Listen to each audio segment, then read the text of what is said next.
Hi, I'm Christy. I'm a registered psychotherapist and naturopathic doctor, and this is Conversations with Clients, where we chat about things that come up in session in hopes that they are helpful to you as well. And today's chat is a good one. I'm really excited about this one because I am very passionate about the subject matter. I have a lot to say about it, so I have my notes. Buckle up. This is going to be a long one, I think. Maybe it'll be 2 videos, depending on timing. We'll see how it goes.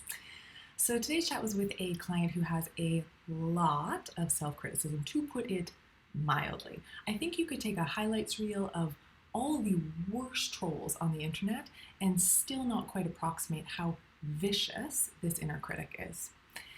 And if you've watched any of my other videos, you know I wholeheartedly believe nature does nothing in vain. If it's happening for a reason. I absolutely know that this critic is vicious for a reason. There's something behind that, and that is absolutely something we will be working on in therapy. And I also know that the abuse has to stop.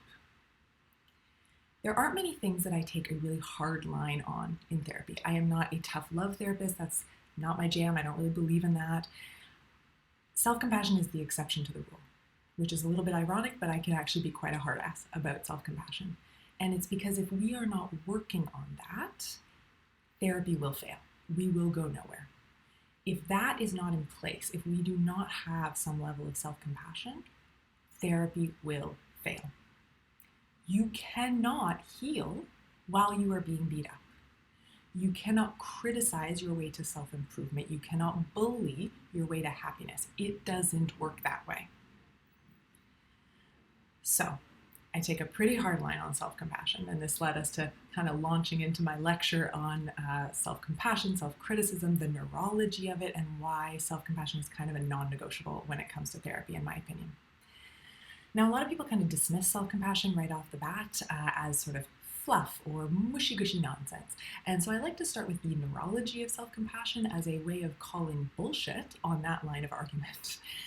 And to do that, I use this diagram, which I love. I use it all the time. This diagram describes the 3 levels of emotional processing in the brain. For anyone who's seen some of my other videos, this is different than the 3 levels of information processing that I sometimes use Dan Siegel's hand model of the brain to explain. This is different. This is the 3 levels of emotional processing. And for our purposes today, we're primarily going to look at the primary level of processing. This has to do with our most basic, our most primitive emotional circuitry. In the 1980s, Jaak Panksepp was a neurologist and psychologist, and he discovered that all mammals have 7 basic hardwired circuits: seeking, lust, care, rage, fear, panic, and play. These are our 7 hardwired emotional circuitry. This is nature, not nurture. We come hardwired with these emotional circuits, and we come hardwired with them for a reason, because they are critical to our survival. The care circuit, for example, is the underpinning of nurturance, of taking care of ourselves and of others. It is only by virtue of our care circuit that we survive infancy. Our parents' care circuit literally keeps us alive. And there's sort of like the most obvious way that this happens. Obviously, if a parent doesn't care for their child and leaves it on the side of the road, it's not going to survive. But so much more than that, if a parent's care circuit isn't activated to motivate them to hold and rock and soothe babies can literally die of a lack of care, of physical touch and physical care. And that's because babies don't come into the world with the capacity to regulate their nervous system, their emotions, and their physiology. And all of those 3 are very interconnected, as we're going to see. They are completely dependent on their caregivers to do that for them. Babies have a gas pedal, but no braking system. They can rev up, but they can't slow down. The care circuit, babies and moms work together to do that for them. The care circuit is almost like this emotional umbilical cord that keeps baby alive after birth. As baby's distressed, if baby gets distressed, in the absence of regulation from their caregiver, their nervous system revs up, they go into sympathetic overdrive, their little bodies flood with adrenaline and cortisol and epinephrine and all the stress hormones that can literally kill them if it goes on long enough. Now, at this point, my client says, that's babies. Adults aren't dying of their emotions. To which I said, yes, they absolutely are.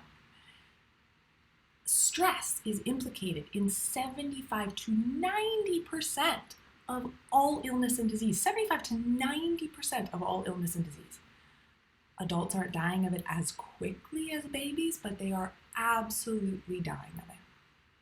Which is why nature installed in us a braking system, a way to soothe our systems if they go into sympathetic arousal.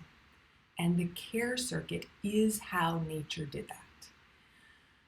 When baby is in distress, it stimulates parents' care circuit, motivating them to hold baby, rock baby, take care of baby.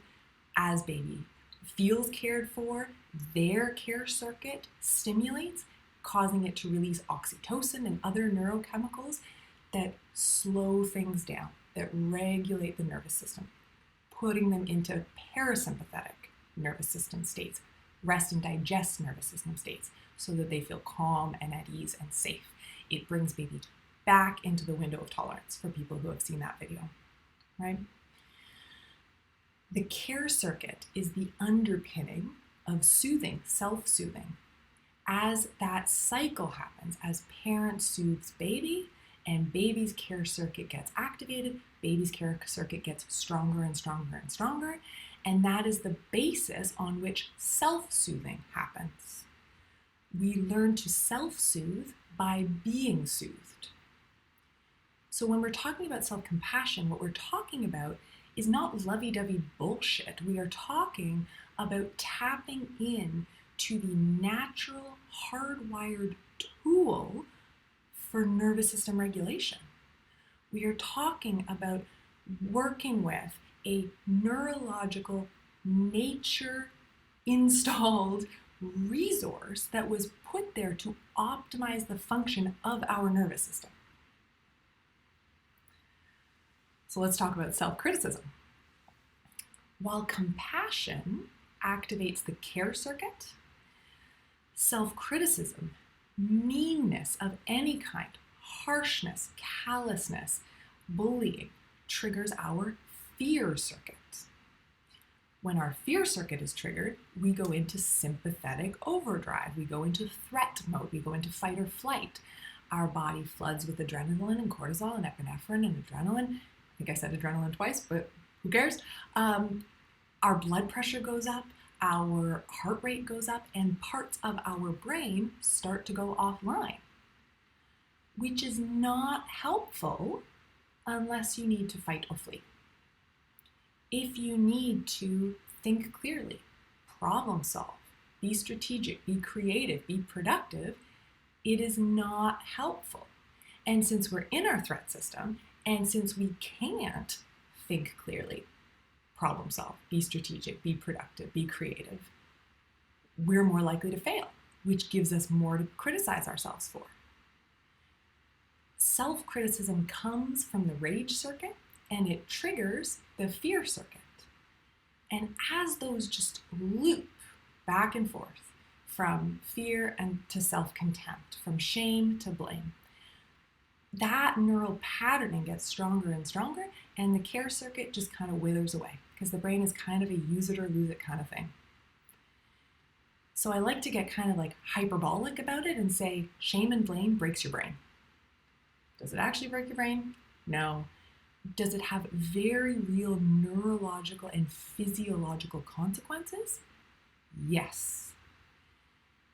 If that patterning continues, we will stay in threat mode and we will not get out of it. The care circuit is the way out.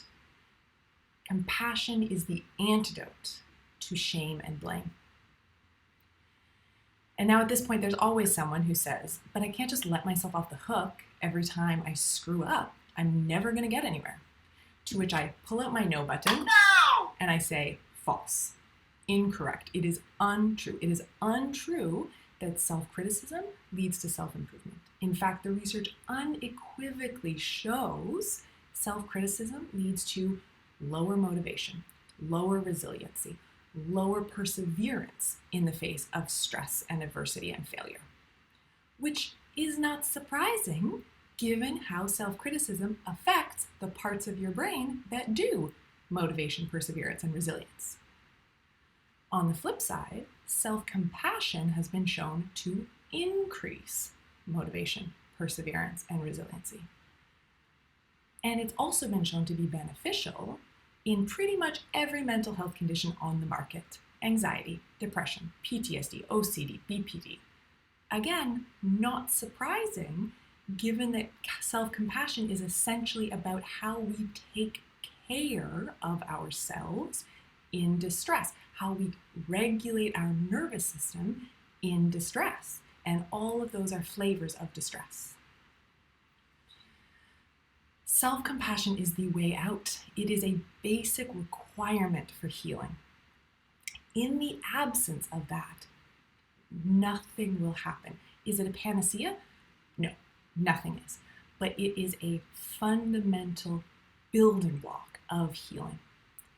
If the part of your brain that does self-care, that takes care when things are stressful, is atrophied, how can you possibly expect to heal?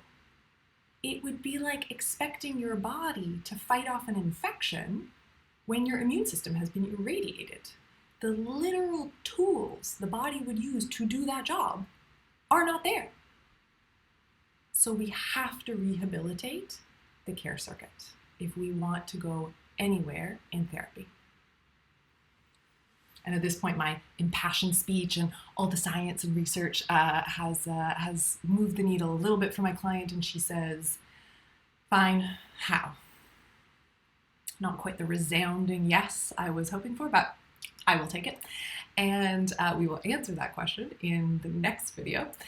And if you have questions, I would love to hear from you. Put them in the comment section below. I hope this was helpful. And if it was, thumbs up are kind of like the YouTube equivalent of smiling at your barista or thanking your Uber driver. They make me happy and I appreciate them. And I hope you have a lovely day. Take care.